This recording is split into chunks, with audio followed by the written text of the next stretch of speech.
Olá pessoal, sejam bem-vindos.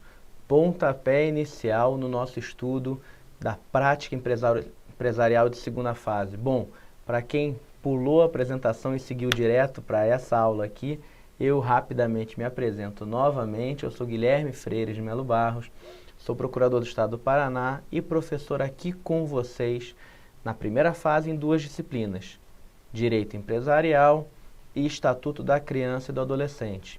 E agora aqui na prática empresarial. Moçada, em primeiro lugar, parabéns, você superou um grande obstáculo, que era se preparar para inúmeras disciplinas diferentes. Superada aquela etapa, agora fica mais fácil. Acredite, tudo bem, antes era supostamente só marcar o X e agora você tem que redigir uma peça, responder questões discursivas. Mas tem uma grande vantagem: você está na disciplina com a qual você mais tem afinidade. Pelo menos eu quero acreditar nisso. Afinal, se você escolheu empresarial, é porque você já vem com uma bagagem legal da faculdade, talvez porque você trabalhe com isso. Então, fica muito mais fácil para a gente trabalhar com o direito empresarial na prática. Você escolheu essa disciplina, você terá mais facilidade para aprofundar os seus estudos e se preparar adequadamente. Muito bem, algumas rápidas pinceladas naquilo que eu já falei na apresentação. Primeira delas, eu estou aqui não como meramente um professor que te lança conteúdo para você absorver, mas fundamentalmente como um grande parceiro de estudo para vocês. O que eu quero dizer com isso?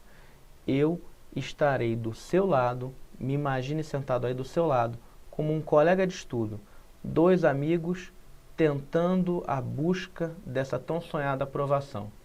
Eu com o meu material e você com o teu aí. Por que eu estou dizendo isso?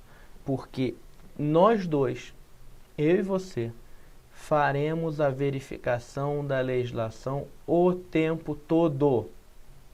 O tempo todo. Eu vou passar e repassar esse código, esse VADEMEA, com essa tua legislação na mão, para frente e para trás, ao longo das aulas, o tempo todo. Você vai ver que quanto mais você fizer isso, mais fácil ficará para você no dia da prova. Nosso slogan aqui na prova é o passar é fácil. Por que a gente diz que passar é fácil? Porque a gente faz treino duro.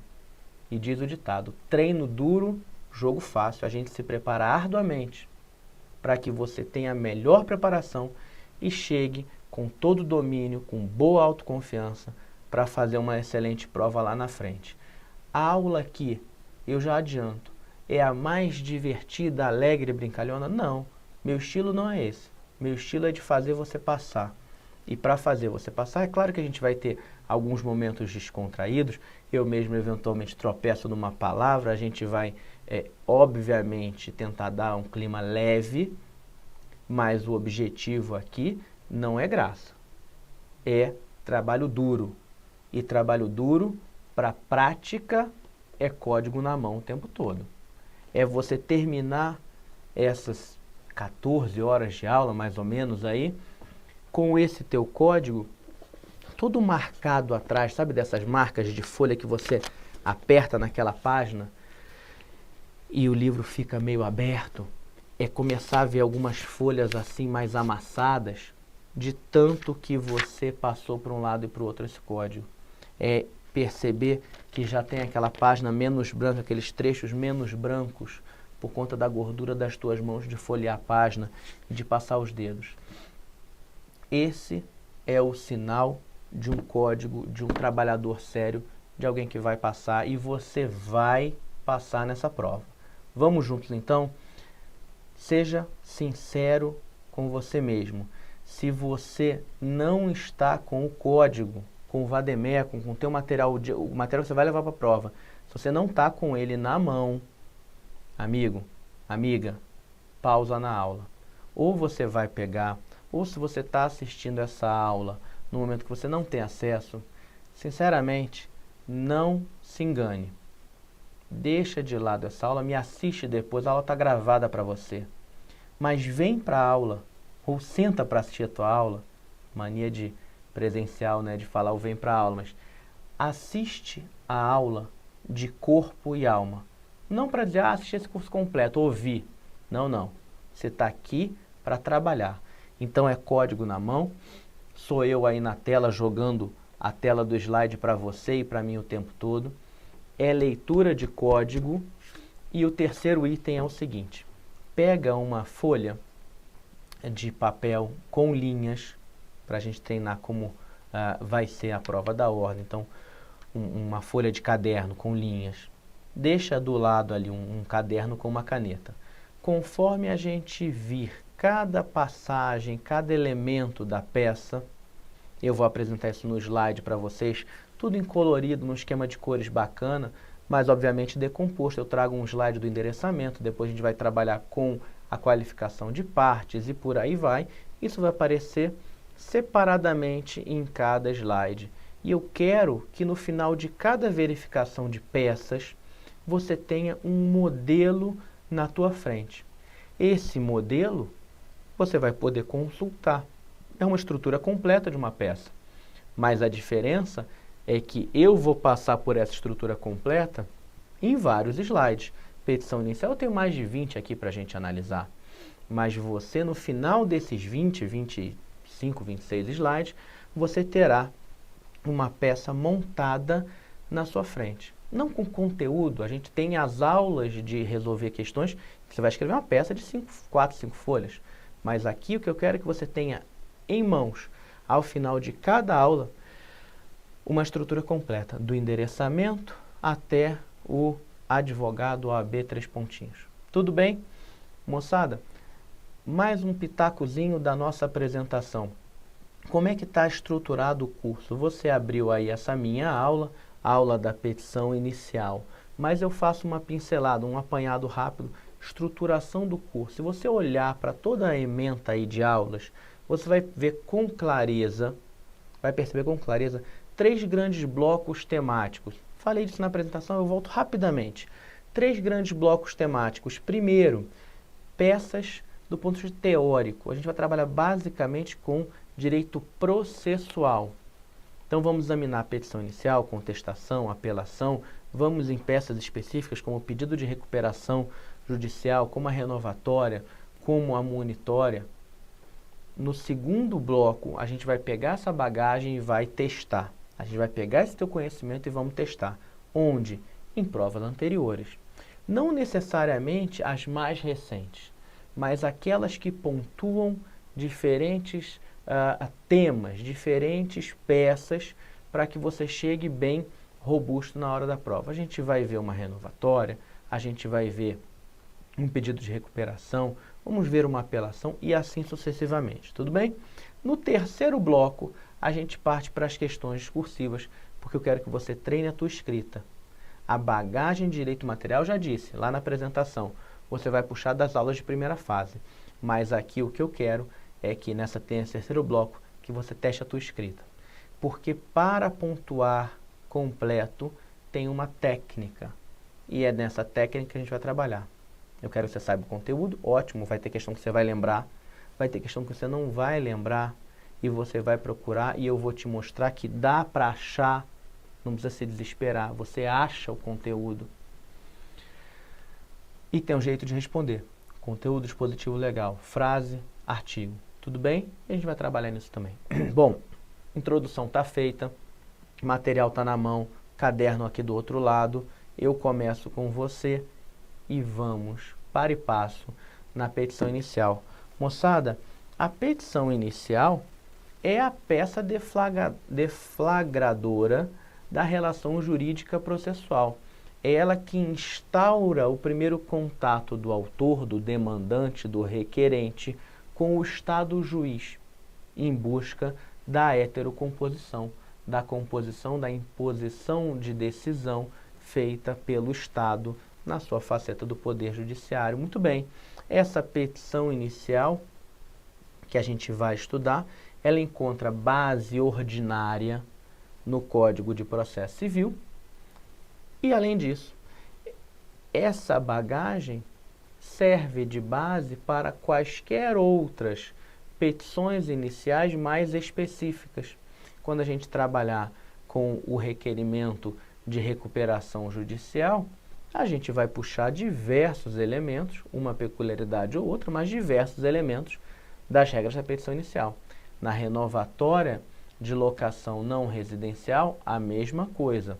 Numa monitória, a mesma coisa, vamos puxar elementos. Então, esse estudo aqui te serve de base para toda a sua trajetória na busca dessa aprovação e, naturalmente, pessoal, serve também de base para a tua atividade prática. Você vai ser um jovem advogado em breve, a prova está se aproximando, você vai passar. Você já está na segunda fase, você vai passar e vai virar um advogado. Agora, um último alerta. Eu trabalho aqui na montagem das minhas aulas com um objetivo muito claro. Eu quero que você passe. E para que você passe, você tem que atender a quem está te corrigindo. Você tem que atender a tudo que a OAB exige, que os corretores da banca da FGV cobram. E é isso que eu vou trazer para vocês. Eu lhes digo, eu faço as minhas petições na PGE da forma como eu apresento para vocês aqui? Não necessariamente. Faço diversas reduções e simplicidades, enfim, coisas que eu não apresento na peça que eu vou ensinar para vocês aqui. Mas isso é imprescindível, porque eu tenho um objetivo claro que vocês aprendam como passar na prova da OAB. E eu faço esse alerta por quê? Para te dizer o seguinte, você que já traz bagagem de um escritório de advocacia em que você estagia, você que já trabalha há muito tempo ali em história de advocacia, que vê peça em tribunal para você que é servidor de tribunal de justiça, tribunal federal, órgãos que lidam com o poder judiciário, cuidado para aqueles teus vícios de prática não te derrubarem na hora da prova. É ótimo ter essa experiência, claro, toda experiência ajuda, mas eu lhes digo o seguinte, quem não tem essa experiência prática está mais livre para absorver o conteúdo que eu vou apresentar aqui. E quem tem uma experiência prática tem que cuidar para o cachimbo não entortar demais a boca, para que você não fique muito viciado e puxe elementos que você está acostumado a fazer na tua peça ou ver no seu dia a dia e que a prova da OAB não pontua adequadamente. Vocês vão entender ao longo do caminho do que é que eu estou falando. Em vários momentos eu vou pontuar. Puxa, olha, na prática você vai até esquecer isso aqui. Na prova você não vai esquecer. Tudo bem? Chega de tralalá e vamos para a petição inicial. Moçada, a gente começa a petição inicial no artigo 319 do CPC. Eu trouxe ele aqui na tela, mas a gente não vai ler na tela. Já de imediato eu jogo para o meu CPC e você joga aí para o teu CPC também. Já cheguei na página, você chegue na tua. Se eu for muito rápido para o meu dispositivo e você não tiver chegado no teu, para a aula, pausa, chega no teu, play de novo e você vai comigo, tudo bem? Olha lá, a gente está no capítulo 2 da petição inicial, na seção dos requisitos da petição inicial. Requisitos, o que tem aqui tem que aparecer na tua peça. A petição inicial indicará 1. O juízo a que é dirigida. 2. Nome, prenome, estado civil, existência de união estável. Qualificação das partes. Então, 1. Endereçamento. 2. Qualificação das partes. 3. Fato e fundamentos jurídicos. Fatos, no singular, não tem problema. Fatos e fundamentos jurídicos. É aquele tradicional fatos e direito, ou para quem gosta, dos fatos e do direito. Tudo bem? 4. Pedido com suas especificações a delimitação da cognição do juiz. É para dizer para os é isso que eu quero que você julgue, esse é o bem da vida que eu estou pleiteando, é disso aqui que se trata a demanda que eu estou propondo. Então, 4. Pedido. 5. Valor da causa. 6. Provas. As provas que o autor pretende produzir. E 7, a opção ou não pela realização daquela audiência, que é a novidade do procedimento do CPC novo, do CPC atual. Bom, 7, então, opção pela realização ou não da audiência. Tudo isso vai aparecer na nossa peça. E a gente começa bem devagar, tudo bem? A gente vai para o endereçamento. Bom, a gente começa no 319. E eu gostaria que você observasse o seguinte. Toda legislação, todo código, todo vademecum, traz inúmeras menções de remissão. Algumas úteis, outras não tanto. O que é importante você verificar? Quais que são úteis ou não para a tua prova. Moçada, eu não marco o meu código aqui com aqueles diversos post-its. Eu vou ensinar vocês a fazer isso. Teremos uma aula de marcação de artigos. Talvez alguns de vocês até já tenham começado por essa antes de seguir aqui para a nossa aula de peças. Mas o que eu quero que vocês entendam é o seguinte: por que o Guilherme, que diz para fazer, não faz ele próprio?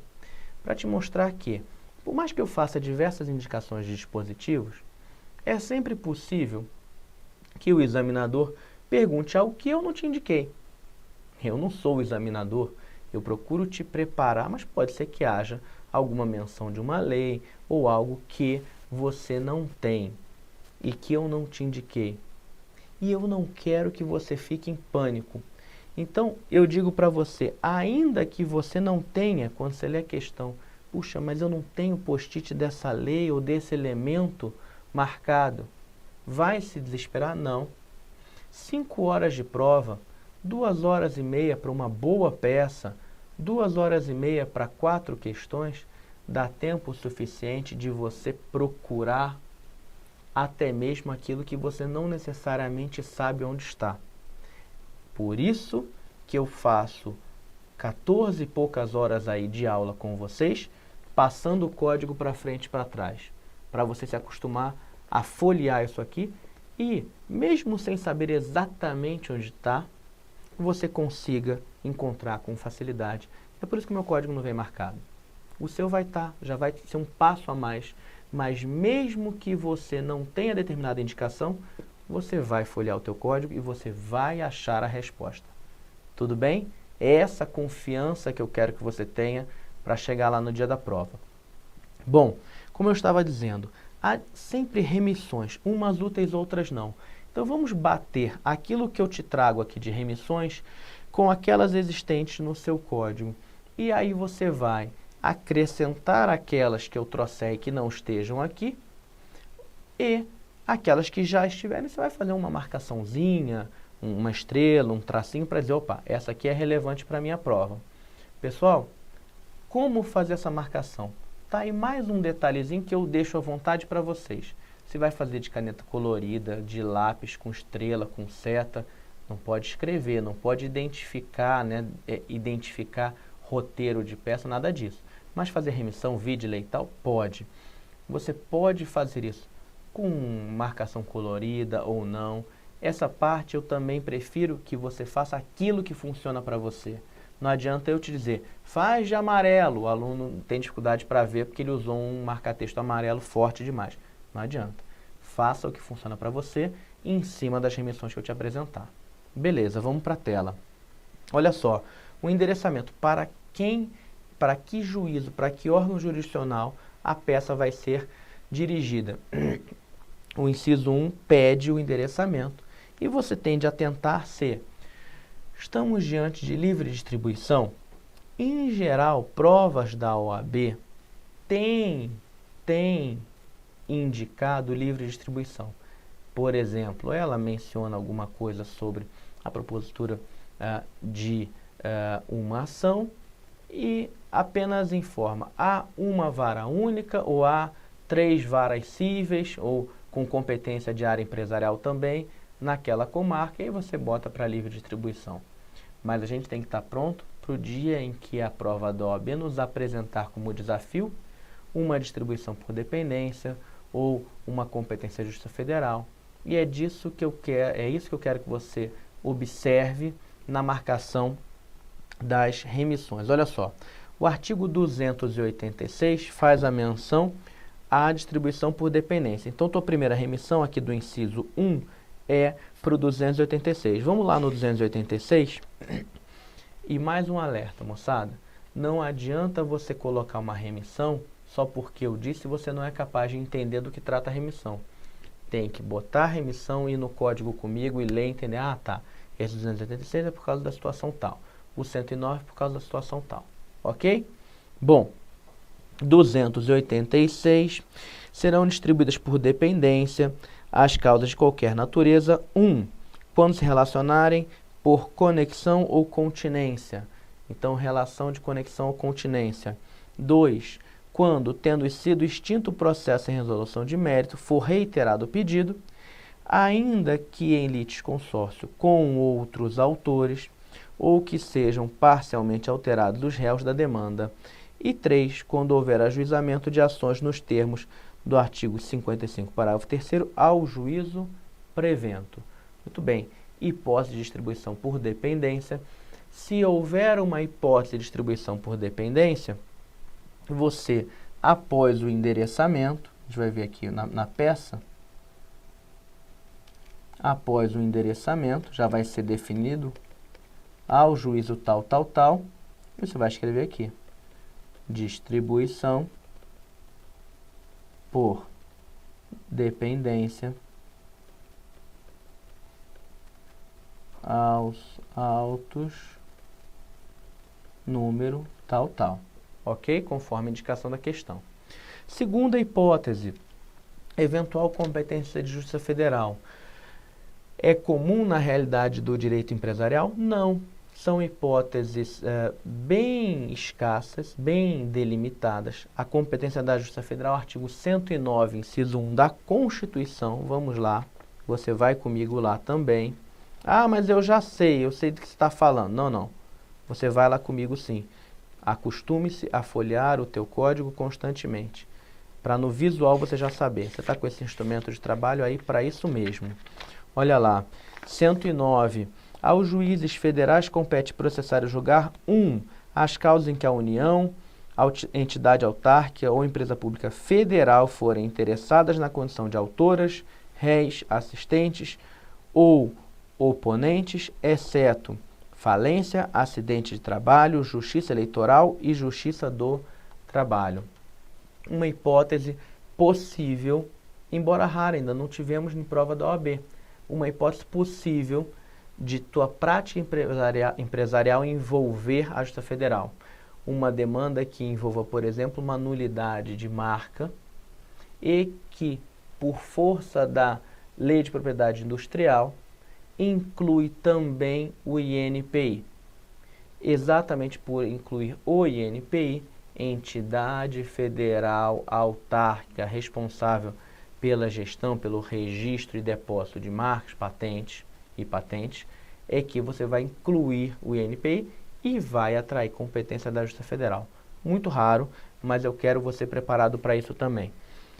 Outras hipóteses, regras de competência importantes para a gente, artigos 46 a 53 do CPC, são hipóteses que tratam de direito pessoal, de direito real, herança, a hipótese de um incapaz em algum dos polos, ente público e etc.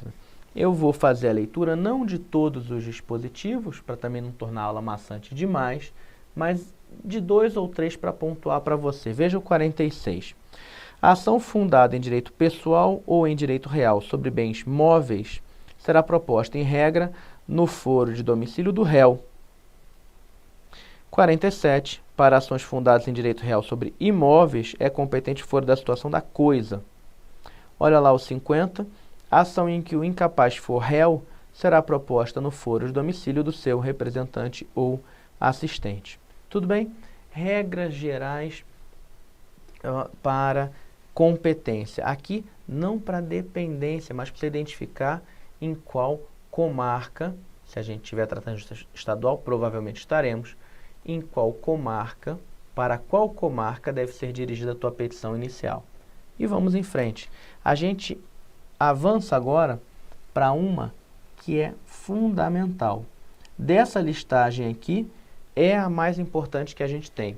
Ocorrência frequente, Lei 11.101 de 2005, artigo 3º. Que lei é essa? Lei de Recuperação e Falência. Está careca, como eu, de ouvir falar da Lei de Recuperação e Falência, porque a gente trabalhou amplamente com isso na tua primeira fase. E aí você me pergunta, puxa, mas será que cai? E eu já te digo de antemão, cai. Se não cair na peça, cai em uma das 4 questões. Falência e recuperação sempre cai. Na primeira fase, uma, se não 2 questões, e em segunda fase, ou na peça ou numa das 4 questões. É tema para você enfrentar e conhecer. No que diz respeito à competência, a juízo a que deve ser dirigida a petição, o que temos é uma regra importante no artigo 3º. E você vai comigo lá para 11.101. Eu, como disse, estou com o código aqui puro e vou folheando aqui até chegar na 2005.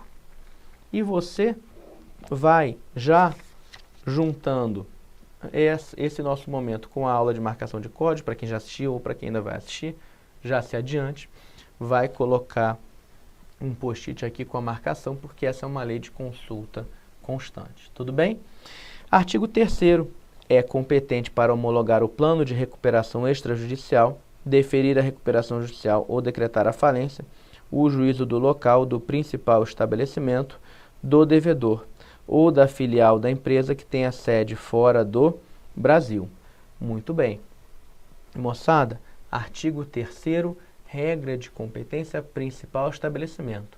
Lembre-se das aulas de primeira fase, quando eu tratei desse ponto e disse para vocês, cuidado, sede é diferente de principal estabelecimento.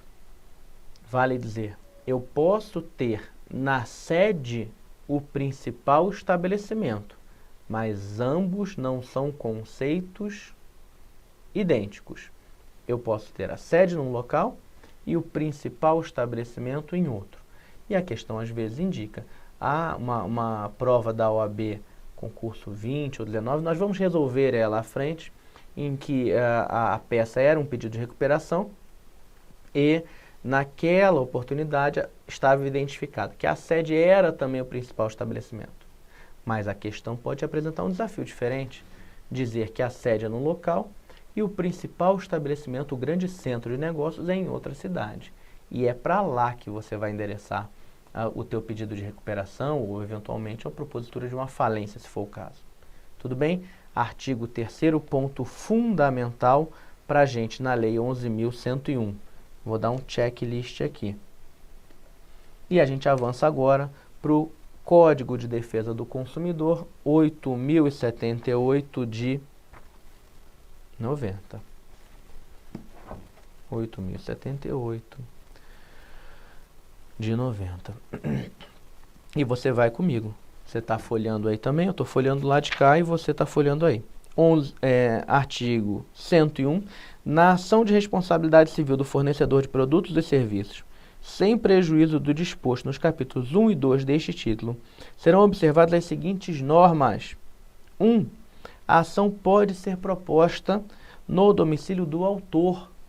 Pô, Guilherme, mas será que cai consumidor na prova de empresarial?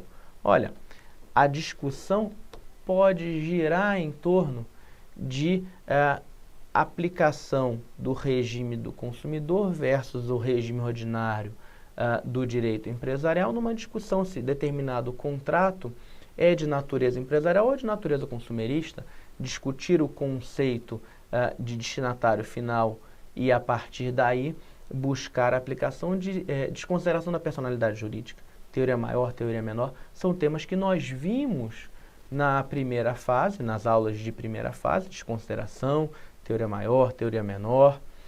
Vai que aparece alguma coisa que envolva contrato empresarial e uma discussão dessa natureza. Eu quero você preparado, tudo bem? Então, você tem aqui a possibilidade de ação ser proposta no domicílio do autor. E é uma regra específica, porque em geral a gente tem sempre em mente a regra ordinária do Código de Processo da propositura no domicílio do réu. E aqui eu tenho uma regra que permite propositura em domicílio do autor. Tudo bem? E a gente avança ali para pertinho. No meu código é até a lei do lado. É a 8245 de 91. Deixa eu dar só um checklist aqui no CDC. E eu estou na 82, então, 8245, a lei de locação. E eu vou no 58, inciso 2. Vem comigo, eu tiro da tela, eu estou no meu código, você está no seu. E vamos lá. Artigo 58. Ressalvados os casos previstos no parágrafo único do artigo 1º, então, ressalvados esses, nas ações de despejo, consignação e pagamento de aluguel e acessórios de locação, revisionais de aluguel, pode ser importante para a gente, e principalmente renovatórias de locação, essa é chave, objeto de questionamento de prova anterior. Observar-se-á o seguinte, olha o 2, é competente para conhecer e julgar tais ações o foro do lugar da situação do imóvel, salvo se outro houver sido eleito no contrato. Vem a questão e não te diz que o contrato estabeleceu foro específico. Onde é que será proposta a ação? Eu volto para cá, foro do lugar da situação do imóvel, no local do estabelecimento, na comarca que tem poder jurisdicional sobre aquele estabelecimento comercial. Tudo bem? Moçada, aqui sempre via dupla. Fez a remissão lá no 319 para o inciso 2 do 58 e aqui no 58.2 a mesma coisa. Você vai do ladinho desse teu inciso 2 e vai jogar ali uma remissão.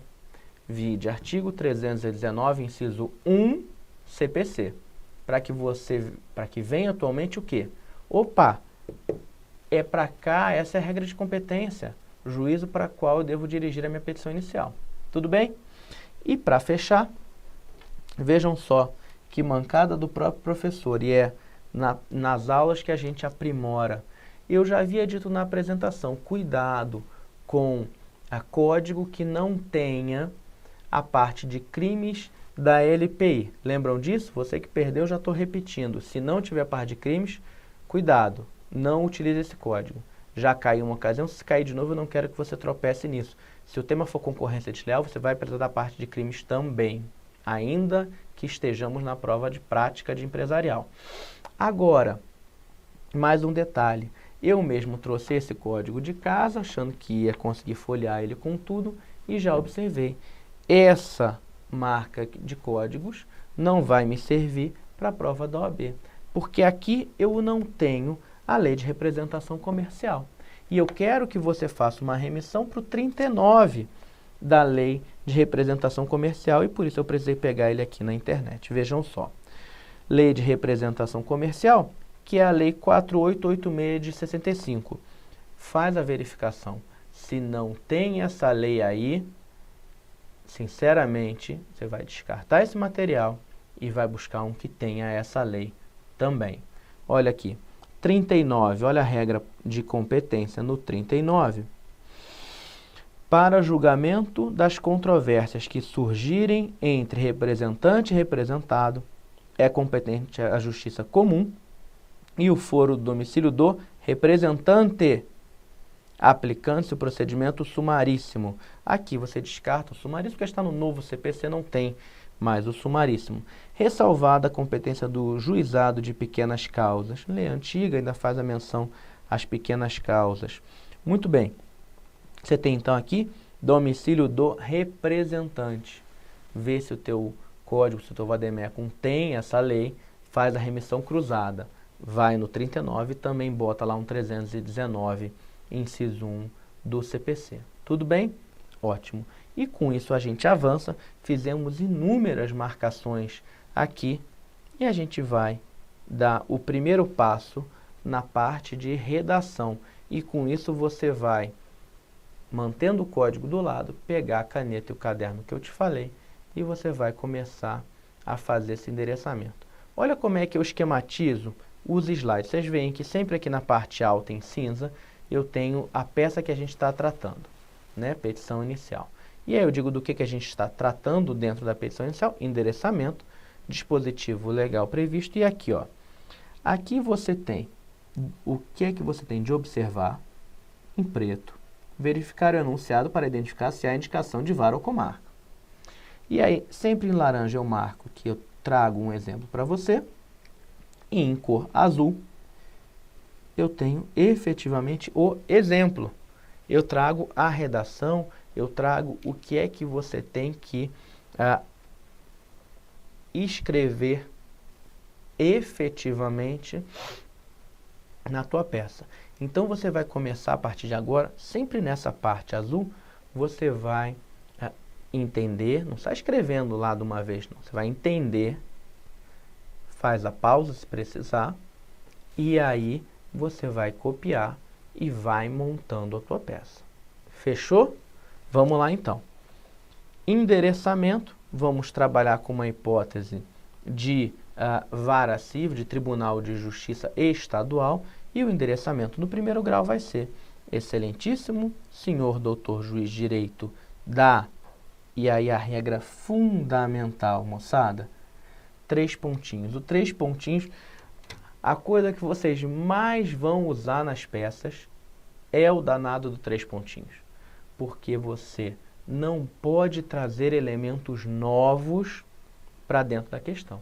Se a questão não te disse se era vara civil empresarial, se ela não te disse para que vara que é, se ela não te diz o nome da comarca, para tudo que a questão não disser, é 3 pontinhos.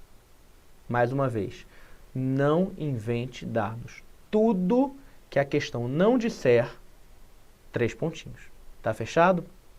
Bom, excelentíssimo senhor doutor juiz de direito da... Aí eu não sei para que vara, livre distribuição, eu vou deixar aqui os 3 pontinhos.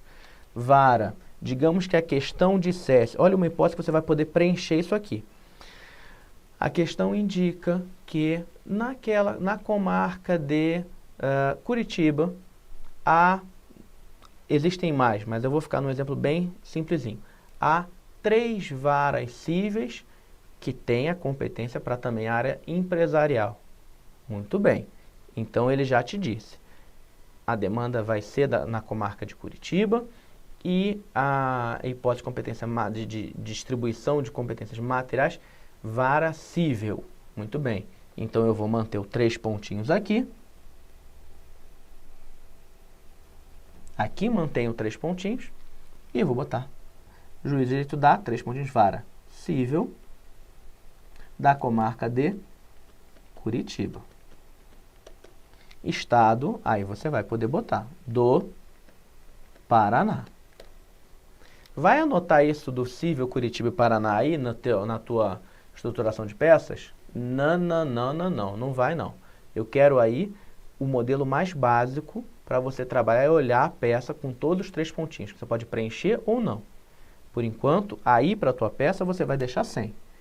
Então, é vara, espaço, comarca, espaço, né, os 3 pontinhos, estado, 3 pontinhos.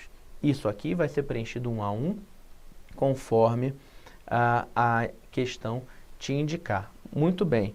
A alternativa, fazer o excelentíssimo senhor doutor juiz de direito abreviado. Excelentíssimo senhor, SR, DR, juiz de direito, e vai embora. E repete a mesma coisa. Tudo bem? Moçada, vamos fechar esse slide. Eu finalizo essa aula de hoje. A gente continua em seguida falando de Justiça Federal e por aí vai. Olha só. Distribuição por dependência. Então, fez o endereçamento, você vai fazer 2 puladas de linha. E aí, se você tiver distribuição por dependência, aí você vai indicar distribuição por dependência, referência, 2 pontos, autos, número, 3 pontinhos, da vara, 3 pontinhos, estado, 3 pontinhos. Tudo bem? Da vara da comarca, perdão. Da comarca, 3 pontinhos. Estado, 3 pontinhos. Se for o caso, distribuição por dependência. Se não for o caso, e mais uma vez eu digo a vocês, em geral não é o caso, em geral o que nós temos é livre distribuição, você pula essas duas linhas e aí você vai partir para a qualificação das partes. Vamos até fazer o seguinte, eu tinha me programado para chegar em até 45 minutos de aula, eu vou fechar com a Justiça Federal e aí sim, aí a gente para e continua na próxima aula. Vamos para mais um último slide, moçada. Olha, se for Justiça Federal, qual é o detalhe? Não é juiz de direito, é juiz federal. Aí você ficou com aquela tremenda interrogação na cabeça. Ué, mas o juiz federal não é um juiz de direito? Sim, ele é um juiz de direito.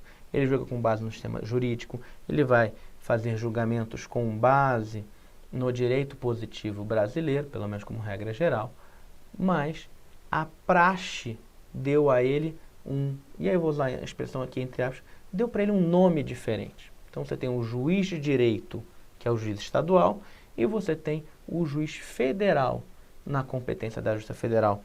Como é que a gente chama esse juiz federal? Excelentíssimo senhor doutor, juiz federal.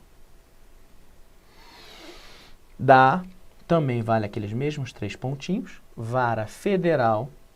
Aí o detalhe, ao invés de comarca, aí você deve se lembrar das aulas do nosso querido professor Guilherme Correia, o meu xará, professor de processo civil.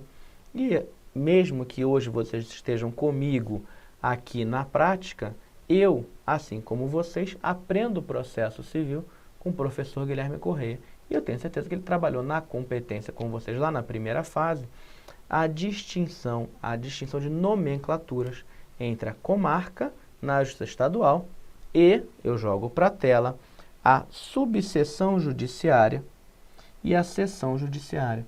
Então aqui o exemplo, subseção judiciária. Lembra que eu falei, vou dar Curitiba. De Curitiba, ou se não tiver, você vai botar o tradicional 3 pontinhos. Seção judiciária do Paraná. A divisão de Justiça Federal é um pouquinho diferente da Justiça Estadual. Mais uma vez, eu também posso fazer o abreviado, excelentíssimo abreviado, senhor doutor, tudo abreviado, juiz federal e vai embora. Para fechar, quando que eu vou ter Justiça Federal? Quando eu tiver o INPI como parte. Tudo bem? Muito raro. Histórico de OAB não nos indica, mas eu quero você preparado. Pronto. Fechamos a aula de hoje. Cronograma legal, dentro do que eu tinha pensado. Endereçamento está dado. Você vai pular 2 linhas e a gente volta na próxima aula com a qualificação das partes. É isso aí, moçada. Bons estudos a todos. Até já!